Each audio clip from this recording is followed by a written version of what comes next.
بسم اللہ الرحمن الرحیم۔ آپ کو میں بتاؤں گا آج اسرائیل، دجال اور گرگت کے ایک گونگے درخت کے بارے میں۔ ہم چاہے جتنی مرضی ترقی کر لیں، آپ جتنا مرضی اپنے آپ کو بدل لیں، لیکن ایک بات یاد رکھنی چاہیے کہ یہ دنیا ایک دن ختم ہونی ہے، یہ فانی ہے۔ لیکن اس سے پہلے کچھ ایسے واقعات ضرور رونما ہونے ہیں جن کے بارے میں ہمیں احادیث مبارکہ میں بتا دیا گیا۔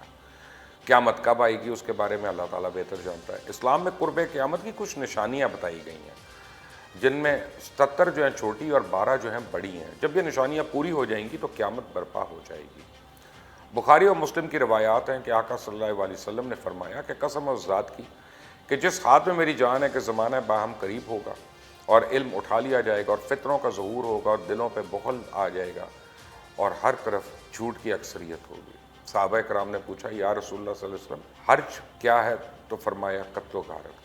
اب دنیا میں جتنی جنگیں اور قتل و غارت ہو چکی ہے اور مزید جنگوں کے لیے تباہی کا سامان اکٹھا کیا جا رہا ہے، اور ہمارے نبی کریم صلی اللہ علیہ وسلم نے ہمیں فتنوں کے بارے میں خبردار کیا، لیکن ان تمام فتنوں میں بڑا فتنہ دجال قرار دیا۔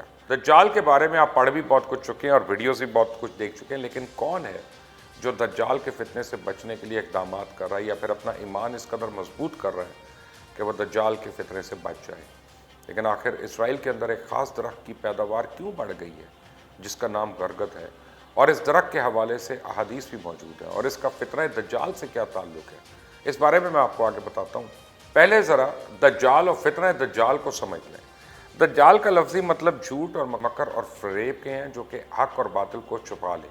دجال کی فتنہ گیریوں سے تمام انبیاء اپنی امتوں کو ڈراتے آئے ہیں۔ دجال دجل اور فریب کی سب سے اونچی منزل پہ ہوگا، لیکن اس کے خروج سے پہلے کافی پہلے دجالی فتنے رونما ہونے شروع ہو جائیں گے۔ احادیث اور روایات سے یہ ثابت ہوتا ہے کہ دجال کا خروج عراق اور شام کے درمیانے راستے سے ہوگا۔ دجال خدائی کا دعویٰ کرے گا اور اس دعوے کی وجہ سے پوری دنیا میں فتنہ اور فساد برپا ہو جائے گا۔ جہاں تک دجال کو پہچاننے کی بات ہے تو اس کے بارے میں مختلف روایات ہیں، لیکن بڑی نشانیوں میں سے ایک تو یہ ہے کہ اس کی ایک آنکھ ہوگی، اس کے ماتھے پہ کافر لکھا ہوگا، لیکن اسے صرف وہی لوگ دیکھ پائیں گے جو مومن ہوں گے، یعنی پکے ایمان والے ہوں گے۔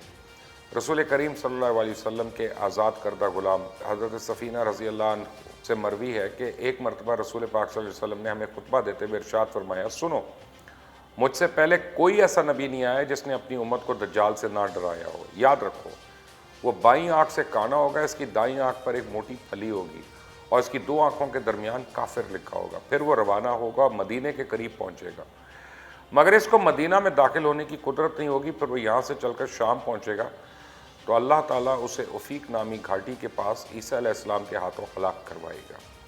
اس حدیث کو امام احمد بن حنبل اور ابن ابی شبی نے روایت کیا۔ دجال پکا جھوٹا اور اعلیٰ درجے کا شعبدے باز ہوگا اور اس کے پاس تیز ترین سواری ہوگی، اور اس کی سواری اسے آنن فانن دنیا کے ایک کونے سے دوسرے کونے تک پہنچا دے گی۔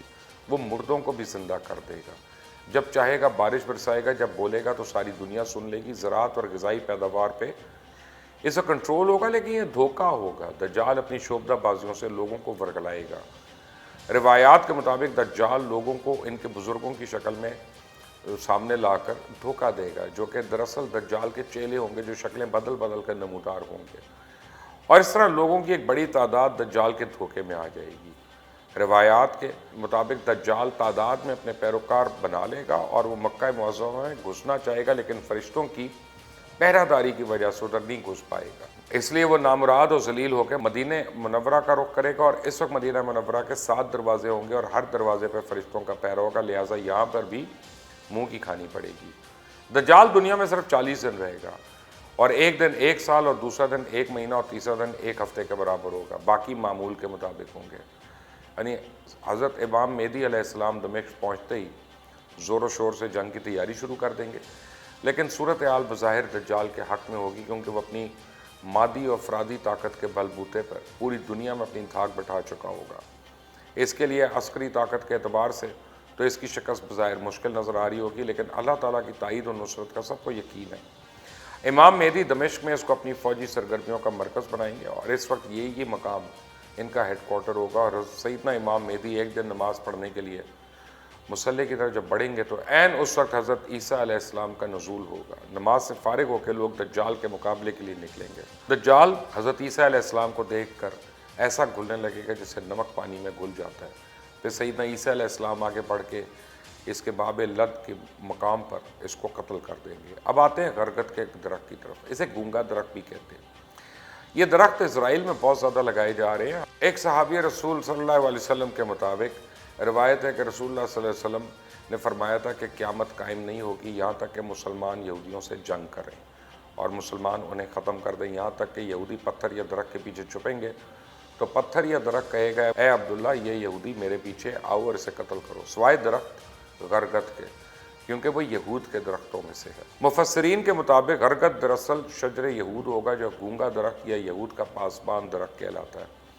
یہ خاردار جھاڑی کی صورت میں ہوتا ہے اور شجر غرگت کو دجال کا ساتھی بھی کہا جاتا ہے۔ بعض حضرات نے لکھا ہے کہ اس حدیث میں یہودیوں کی عبرتناک حشر کی جو پیشگوئی فرمائی ہے آخری زمانے میں دجال کے ظاہر ہونے کے بعد پوری ہوگی۔